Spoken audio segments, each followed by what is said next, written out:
ராகி மாவு வச்சு ஒரு சூப்பரான பேன்கேக் ரெசிபி பார்க்கலாமா? மெஷரிங் கப்புக்கு 1/2 கப் ராகி மாவு எடுத்திருக்கேன். 1/4 கப் தேங்காய் துருவல் எடுத்திருக்கேன். இந்த ரெண்டையும் மிக்ஸி ஜாரில் போட்டுட்டு 1/4 கப் தண்ணி ஊற்றி நல்லா அரைச்சி எடுத்துக்கோங்க. அரைச்சதை வேற ஒரு பாத்திரத்துக்கு மாற்றிடுங்க.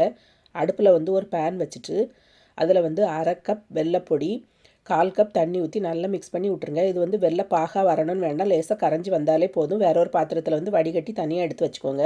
வெள்ளை தண்ணி சூடாக இருக்கும்போதே ராகி மாவு கூட மிக்ஸ் பண்ணிடணும். அப்படி ஊற்றும்போது ஸ்பூன் வச்சு கிளறி விட்டுக்கிட்டே இருங்க.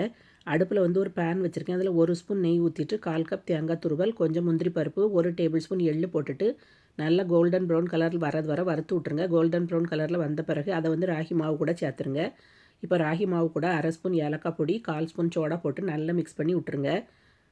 அடுப்பில் ஒரு ஆப்ப பேனை வச்சு எண்ணெய் தடவி விட்ருங்க. ஆப்ப பேன் சூடானோடனே சின்ன குழி கரண்டிக்கு 2 கரண்டி மாவு ஊற்றிருக்கேன். அதை விரித்து விடக்கூடாது. மூடி சிம்மில் வச்சு நல்லா வேக வைங்க. பஞ்சு போல் பேன்கேக் ரெடி ஆயிரும். டேஸ்ட் அட்டகாசமாக இருக்கும். கண்டிப்பாக ட்ரை பண்ணி பாருங்கள்.